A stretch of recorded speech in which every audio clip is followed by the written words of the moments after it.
เอาสบายดีเด้อพี่น้องเอ้ยวันนี้เขาก็สิอวยกลับก่อนพี่น้องบ้านนี้นะเพราะว่าถ่ายให้เบิ่งแล้วแบบอ้อมเลยพี่น้องย่างนะสิฮอด2 ชั่วโมงละตอนนี้เขาสิย่างกลับพี่น้องสิถ่ายบรรยากาศย่างกลับทางกลับแบบเส้นทางที่อ้อมข้างเขาสิลงไปทางแคมแม่น้ำพี่น้องอันนี้นะเป็นเส้นทางล่องพี่น้องวันนี้นะเบิ่งบรรยากาศเส้นทางล่องพี่น้องเลยหรือว่าเขาย่างมานี่คือว่าอ้อมเป็นวงมนเลยพี่น้องเลยเอาถ่ายเบิ่งพี่น้องเอาพี่น้องเอ้ยสำหรับคลิปนี้ก็ถือว่าเขากำลังสิย่างกลับพี่น้องแต่หากเป็นเส้นทางใหม่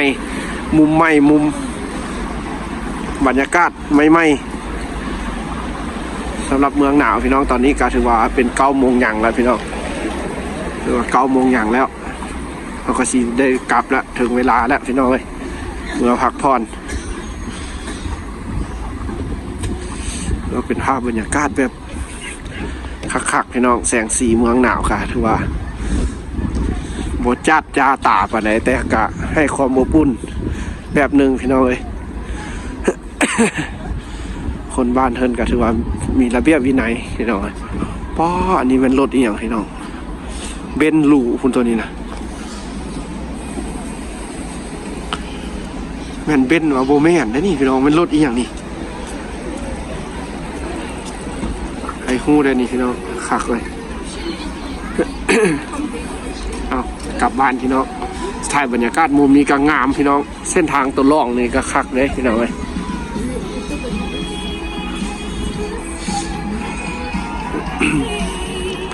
สำหรับพี่น้องที่เข้ามาให้กำลังใจเด้อเขาก็ขอบใจหลายๆพี่น้องเลยขอบพระคุณหลายๆพี่น้องที่เป็นห่วงเป็นใยส่วนหลายคนก็เป็นห่วงเป็นใยนี่แหละพี่น้องเลย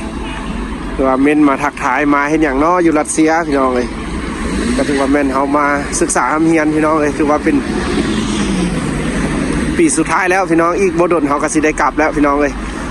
แต่ว่ามื้อนี้ก็มีโอกาสดีๆก็สิมาถ่ายบรรยากาศในเมืองบ้านเพิ่นวิวยามแรงตัวคือบ้านเพิ่นเนาะเพิ่นเอ็ดหยังยามแรงสิตัวเพิ่นก็ส่วนใหญ่ก็เลิกเรียกเลิกงานเขาเจ้าก็ย่างกลับบ้านพี่น้องเลยผู้มีรถเพิ่นก็ขี่รถขี่ล้างอันนี้ก็ถือว่าจะเป็นห้องหมอที่นี่นะห้องหมอนี่นะหมอแบบเสริมความงามที่อันนี้นะคันห้องหมอมันจะเขียนว่าอัพเจียก้าพี่น้องเป็นห้างขายยาถือว่ามุมนี้ก็งามด้วยพี่น้องนี่โอ้มุมนี้ก็อีกมุมที่งามด้วยพี่น้องเลยเงินสารที่สวยงามขนาดว่ารถรางก็อาร์ตดีพี่น้องเลยถือว่าแต่ละคลิปเขาถ่ายก็ถือว่าถ่ายสุดเลยพี่น้องเลยจนฮอต7ฮอต8ฮอต9 นาทีเพื่อจะได้อัพลงให้พี่น้องเบิ้งกับพอดีกำลังม่วนกำลังเพลินพอดีคักก่อนสิเข้านอนถ้าพี่น้องให้กำลังใจการมาใช้ชีวิตอยู่พี่น้องเลยพี่น้องก็สิได้เห็นบรรยากาศอยู่รัสเซียนี่แหละพี่น้องเอ้ยคนรัสเซียเนาะคือว่าส่วนหลายเพิ่นก็พี่น้องทางเมืองไทยเพิ่นก็บ่ค่อยจะให้มาเนาะพี่น้องเพราะว่าบ้านเพิ่นก็คือว่าอะไรพี่น้องมันก็มีข้าว มีข่าวเศรษฐกิจเป็นแนวนั้นแนวนี้พี่น้องเอ้ยนี่ป้าเขาก็เห็นรถอันนี้พี่น้องนี่รถ70 ปีเขาได้เลยสัญลักษณ์จะแตกต่างกันเนาะพี่น้องเลย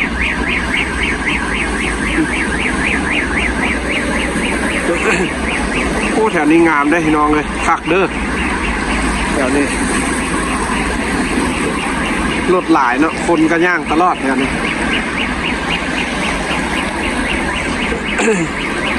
อันนี้ก็น่าจะเป็นแบบ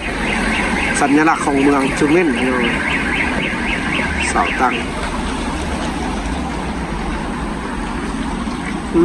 งามมีซีแยกอีกละแถวนี้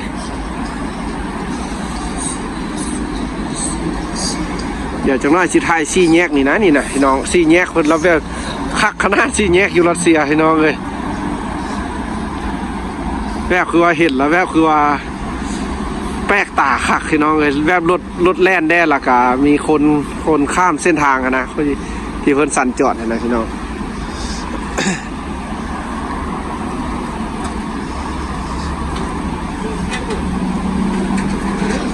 น นี่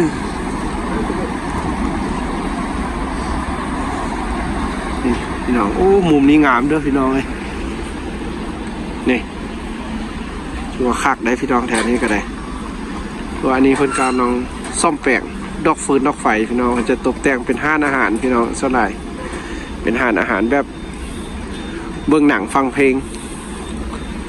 เป็นโรงละครไปซะนะพี่น้องออกมาแล้วก็กินข้าวน้ำกาแฟ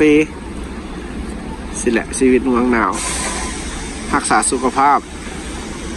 บทเต้นบดีดคืออยู่บ้านเฮาพี่น้องเลยคันบ้านเฮาดะแม่นค่ำคืนจังซี่ละแม่นได้ยินแต่เสียงเพลงแล้วพี่น้องเลยบ้านเพิ่นละต่างกันพี่น้องเลยแบบนี้แหละความแตกต่างของกระยักมาถ่ายแบบนี้แหละพี่น้องการใช้รถใช้ถนนของเพิ่นแล้วก็ผู้คนบ้านเพิ่นสิแหละพี่น้องเพราะว่ายักเบิ่งแบบแตกต่างมุมไปจากบ้านให้บ้านนาของเฮาพี่น้องเลยมันก็มีหลายมุมที่น่าสนใจเนาะอยู่รัสเซียพี่น้องเลยเขาก็ต้องมาเรียนรู้เมื่อเข้ามาแล้วมันก็สิเป็นแบบอีกแบบหนึ่งพี่น้องเลยตอนเฮาอยู่บ้านเฮาก็คิดว่าย่านพี่น้องแต่เข้ามามันแล้วมันก็ถือว่าบ่มีหยังพี่น้องเลยก็ถือว่าใช้ชีวิตปกติพี่น้องอยู่บ้านเพิ่นก็ได้ถือว่าคักพี่น้องเลยอ่อนซ้อนเส้นทาง คนเมืองหนาว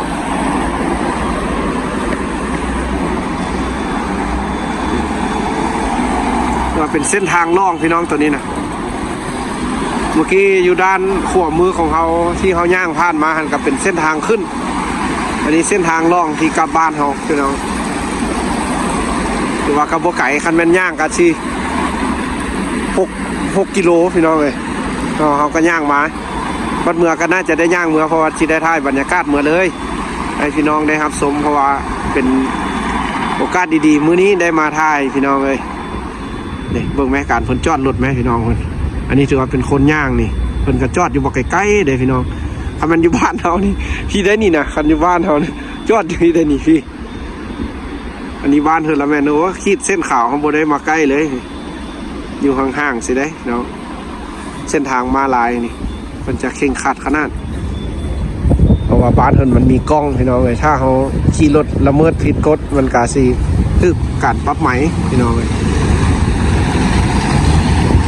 นี่เอาสิท้ายเบิ่งพี่น้องรถบ้านเพิ่นเส้นทาง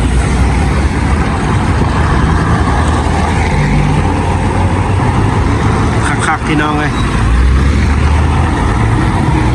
ความวุ่นวายของคุณในเมืองพี่น้องบ่ว่าสิอยู่ประเทศใดหรือว่าเมืองใดมันก็คือกันพี่น้องเลยเมื่ออยู่ในตัวเมืองที่มันแออัดก็จะเป็นวุ่นๆหน่อยนึงพี่น้องเลยแต่ก็ยังบ่ซ้ำเมืองไทยเราเมืองไทยนี่รถหลายเหลือเกิน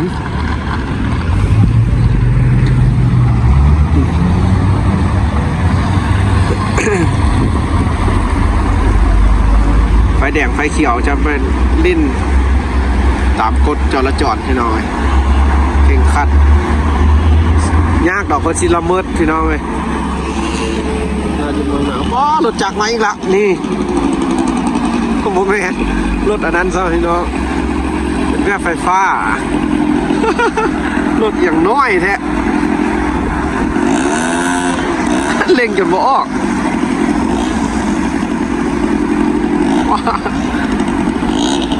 จอดอยู่กลางกันเลยเนาะ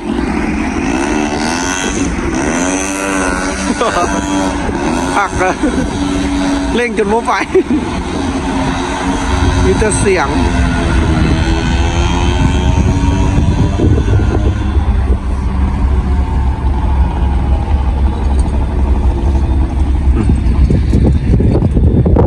เดี๋ยวเอาข้ามทางพี่น้องเลยหักเนาะสีแยกบ้านเฮินพี่น้องเอ้ยคนรัสเซียเอาขอบใจพี่น้องเด้อที่มาติดตามรับชมพี่น้องเอ้ยคลิปของเฮาเมื่อนี้ก็ถือว่าได้มาถ่ายงามๆอยู่ในเมืองให้เบิ่งพี่น้องถือว่างามสุดแล้วแหละที่เฮามานี่นะพี่น้องเอ้ยถือว่าตัวเมืองสุดละเมืองนี่นะพี่น้องเมืองจูเม่นนี่ถือว่าได้ซ้ำนี้แหละพี่น้องเอ้ยมาอยู่บ้านเพิ่นเด้อดีเด้อเมืองจูเม่นประเทศรัสเซียพี่น้องเอ้ย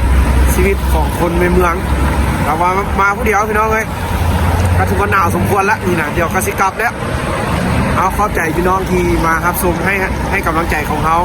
ชีวิตอยู่พี่น้องเลยเฮียนจบหลักสิได้กลับบ้านนั่นแหละพี่น้องเดี๋ยวไปเจอกันอยู่บ้านเขาผู้ใดอีกบ้านนอกบ้านนาผู้เราพี่น้องเลยสำหรับมาอยู่พี่กับสิเฮียนฮู้วิถีชีวิตแล้วก็เฮียนศึกษาทำเฮียนเอาไปปริญญากลับไปบ้านพี่น้องถ้าโชคดีกับสิได้เฮ็ดเวียกเฮ็ดงานถ้าบ่โชคดีกับสิได้ไปอยู่บ้านให้บ้านนาพี่น้องเลยตามโชคชะตาดวงชีวิตพี่น้องเลยว่าบ่มีใครลิขิตให้ได้ว่าย้อนความ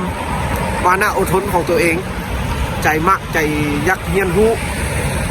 เพราะว่าจากบ้านนามาเนาะเขาอยู่แต่บ้านให้บ้านนามันก็สิเห็นแต่บ้านให้บ้านนาเขาก็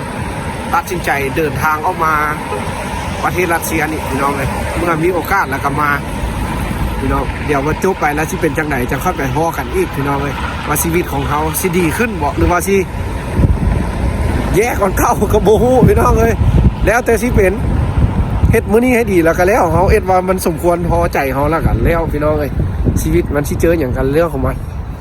ว่ากันจังสั้นเลยพี่น้องเลยเพราะว่าปล่อยวางชีวิตนะพี่น้องบ่ได้อันนั้นปานไหนพี่น้องเลย